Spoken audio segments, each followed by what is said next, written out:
Alright guys, today's video, mayroon tayong dalawang drivers na i-call natin dito sa Isasar. Yan, shoutout Ginong Abiliera at saka si Ginong Tan ng Lemery. So ngayon, nandito sa opisina, sa turbina para magano sila debriefing natin sila sa Isastar kung paano gamitin, anong dapat, anong hindi pwede, anong pwede, ano. So yan, so ito yung ating umpisa natin, ito yung ating battery. Ito yung ating relay. Okay, tapos ito yung ating hot flow. Okay, so buksan natin to.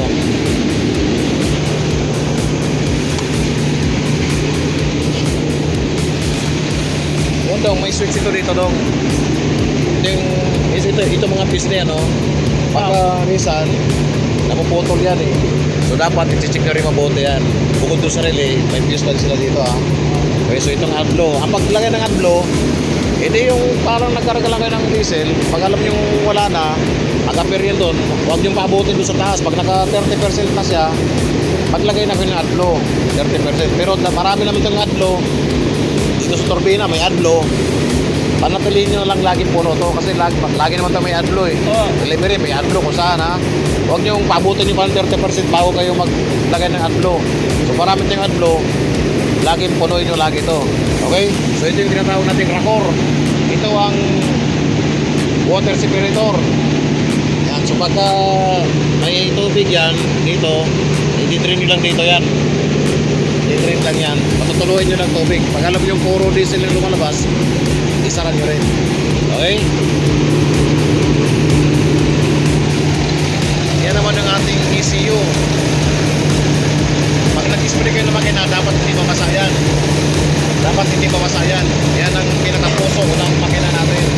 Yan ang ECU. Yan. So, iwasan yung mabasa. Kasi pag nabasa yan, pag maglulugo yan, mag-function yung mga electrical natin. Yan ang ating ECU. Tapos ito naman yung ating filter. Ito yung ating filter. Pero may pin pump sa ibabaw yan. Yan. Yan, ha. Bukong pa rin yan. Okay. So yung ating pin pump. Tapos, lagi nyo itong isasara. Okay? Ito yung ating intercooler. So, yung ating intercooler, dapat laging malinis yan. Spiran nyo yung tubig yan. Dapat laging malinis. Para, pagka marumi kasi ang intercooler natin, magpupus ng low power yan. Kasi yung ating intercooler at saka yung radiator, magkatabi yan. Ngayon, pagka marumi yan, hindi niya na maibuga yung lamig ko sa ating radiator na magkatabi dahil parado na to. Okay, so laging linis ang intercooler, Racor, ito laging sarado. Kasi pag bukas yan, yung init yan, ihigupin yung intercooler. Okay? So dapat laging sara pagka nagano kayo. Huwag nyo kalimutan lagi sara. Okay, sara. Yan, si Atty. Sama na rin natin doon sa seminar ng Biyang Lucena. Up, dandahan ha. Sara.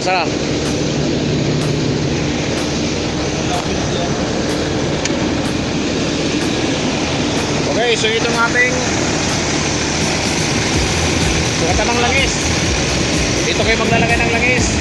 Ito yung ating mga alternator. Dalawang alternator natin yan. Ito yung adlo. Kulan pala. Ito adlo, kulan. Dito kayo maglalagay ng tubig. Kulan din ha. Kulan. Ito yung ating titingin. Yan yung ating belt. Ito yung compressor natin. Malaki. Yan. Tapos, pag binuksan nyo to, pwedeng dito nyo patayin, pwede rin dito buhayin. So pag bukas ang makina, hindi andar sa taas yan. Dito ko, diba, patayin ko to, mamamatay yan. Tapos dito rin yung bubuhayin, start. Okay? Pag bukas ito, hindi andar, kahit anong pihit to, basta bukas to. Kasi dito may sensor. May sensor yan, hindi andar yan pagka nakabukas yan. Okay. Okay, sara. Hop! Nakita nyo to? Yan, ngayon. Nakita nyo? Ito pa? Yan ang kanyang fire extinguisher. Pag may nag-apoy dito sa makina mo, ituturo ko yung switch. May switch yan sa unahan. Pipindutin nyo yun, pasabog yan. Fire extinguisher na yan. Okay? Okay. Tusok Sara. Hindi yan abot dito. Hindi abot dito. Ay, sorry.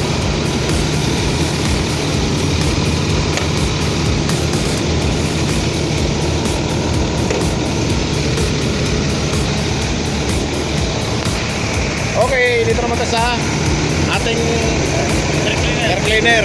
So, ang air cleaner, natural, maramdaman nyo naman pagka medyo parang nahina ng atak, pagkabaradong air cleaner, linisin nyo na lang. Okay? Sara.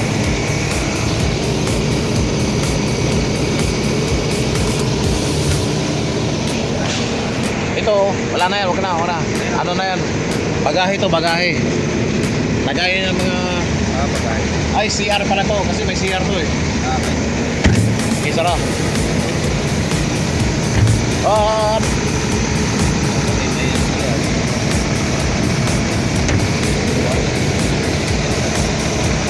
Hindi ko sila kanina nakalaki.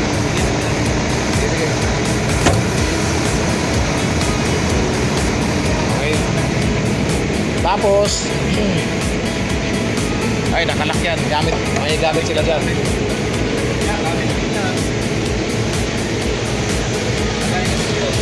Halika dito. Ito yung, buksan mo nga to, dong.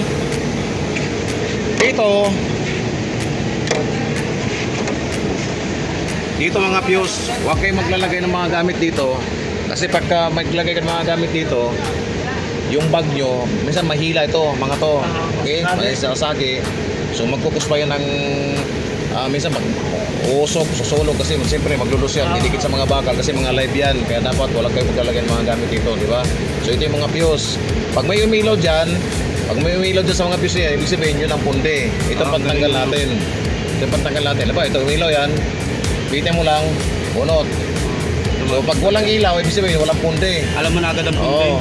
Pag may umilaw dyan, ibig sabihin yan ang punde. Okay? Yan ang ilaw niyan. Okay, so huwag maglalagay ng gamit ha. Ganun din dito.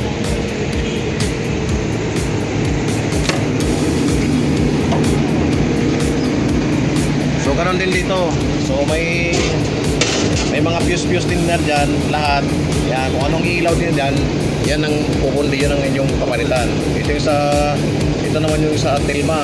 May fuse yan. Ito naman sa starter, saka sa battery, yung relay nila dyan. Kaya dapat huwag kayo maglagay ng mga gamit dito ha. Yan. May mga fuse din yan. So yan ang electrical niya. Kaya iwasan nyo. Tapos, ito naman, dito naman kayo maglalagay ng tubig.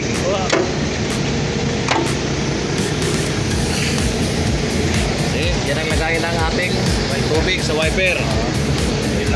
Sara. Tapos, itong una, natatanggal yan. Dito yung switch yan.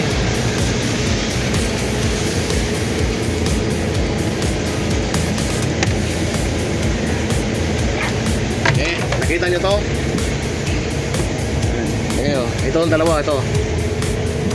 Okay. Kita nyo itong dalawa? Angat lang yan. Pag inangat ko to, Ano down? babagsak yung ano. Ayaw na matanggal. Okay, sarap mo nga daw. Nandito kasing reserva niyan sa ilalim. Okay. Okay, so dito tayo sa taas. Sarap mo na. Dito tayo sa taas.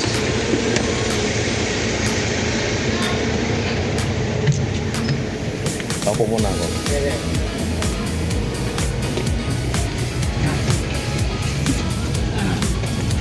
Okay.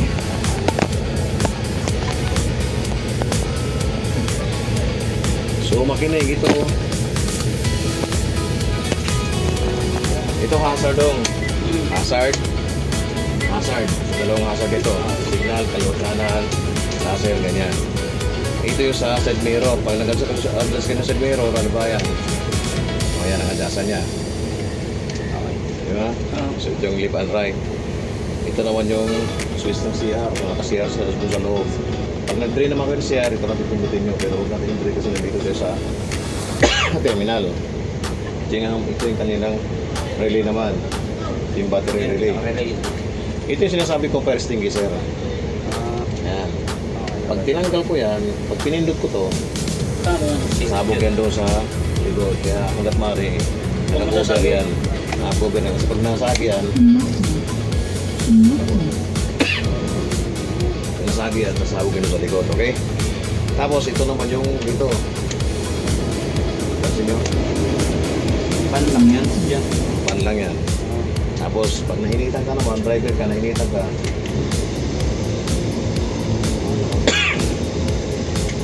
hindi mga ilaw, ilaw lahat yan, ilaw. Pag may mabaho sa loob, pinutin to, para lalabas yung sa exhaust. Ito yung lahat, may ilaw lahat yan, yung TV. Dito, wala na kayo pipindutin dito ng iba. Wala na. Ito, pag nag-check engine, may ilaw siya. Pag nag-check engine. Pag may ilaw dito check engine, may problema ang makina nyo. Ngayon, may technique naman dyan kung paano i-reset yan. Alam ba? Patayin nyo muna 15 minutes. Narinig yun? Kanina. So 15 minutes. Pagka ano ng 15 minutes, on. Makita mo on off yung mga 4 times. Pagka-andar nyo, nawala na siya. So ibig sabihin, nagloko lang yun. Pero pagka ginawa nyo na yun, yung process na yan, nandiyan pa rin, may problema talaga. May problema talaga. Okay? So ngayon, isa yung retarder. Tak. 5. Pag lumuwi lang ka, 1. Pag wasan na pumindot na to, bilang ka 5 seconds. 1, 2, 3, 4, 5. Release. 1, 2, 3, 4, 5. Lagi 5 seconds lang. Kasi pagka binabad nyo yan, masusunog yung coil doon sa likod. 5 seconds lang. Pag alam yung 1, 2, kagat. 1, 2, 3, 4, 5. Mali. Kalimitan pa na, napapabayaan nyo. Wag o, kasi napabayaan nyo, masusunog yung tail ng coil doon sa likod. Diba? Dapat laging 1, 2, 3, 4, 5. Hindi mo masyado kapitin yun. Takas naman ang preno yun. Huwag nyo isa lang na ganyan. 1 lang muna. 1, 2. Oh, pag alam mo kagat sa to, 1, 2, 3, 4, 5. Oh, tatak ulit. 1, 2, 3, 4, 5. Okay? Okay, dito tayo. Dito tayo. Itong green na dalawa, ito yung hangin. Okay? Kulit sa harapan. Hangin. Una at saka likuran. Likuran, una at saka likuran. Hangin. Ito, battery. So dapat nasa 28 volts yan, 27. Pagkita ng 27 volts, pag tubak mo yan, magiging 28 yan. Itong katabi naman niya, yun yung ating diesel. Battery, diesel. Ito yung outflow. Yung sinasabi ko, 85%, di ba? 85%. Pag walang-wala talaga, outflow, wala pa naman sa 30%, pwede nyo pang i-biyahan kung malapit na lang. Pero kung alam nyo 30% na lang siya, maglagay kayo kasi marami naman tayong adlo. Marami tayong maladaanan, may salimere, may dito. Lagi maglalagay ng adlo kasi yan ang buhay ng bus natin, adlo sa gilid. Oo, yun, pakita ko sa'yo mamaya, yan ang adlo. Tapos, ito yung kanyang temperature. Okay, saka yung ating cylinder. Okay. So yan, kusina. Dalawang kusina niyan. Pwedeng... Sige, ano ko sa'yo mamaya? Gusto natin kusina. Tapos, Meron budget. cambio. Yan. Primera, segunda, tercera, cuarta, quinta, sexta. Okay, so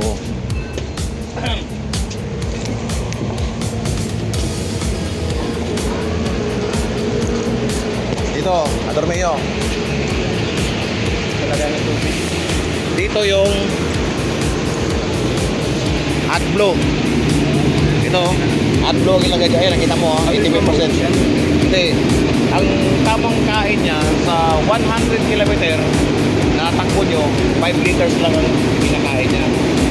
So 100 km, ilang liters? 5 liter lang ang AdBlue na kukuha niya. Ito, mga nasa 60 liter to. Kaya lagi kayo nakatingin sa monitor doon sa dashboard. Mga ano doon. Pag alam niyo bumaba at mayroon namang AdBlue kayo madadaanan, lagay lang kayo ng lagay. Huwag niyo pabuti ng 30%. Lagay kayo ng lagay kasi marami naman tayong AdBlue eh. Okay? So kaya parang tubig lang yan. Tapos ito yung ating... Tubig lang ba? Hindi. AdBlue yan. Ito. AdBlue. Hingi ka lagi ng AdBlue kung sa ano. Hindi yung tubig ha. Okay? So sige, yun lang ha. Magkakaroon ka ng certification nito. Kawi-kawi sa camera, alam mong naka-vlog ka. Tan. Okay? Shout out sa ano ko. Ayan. Chris Amiel. Ayan. Chris Amiel. Anong tawag mo doon? Chris Amiel. Oh, Prince Amiel, yan.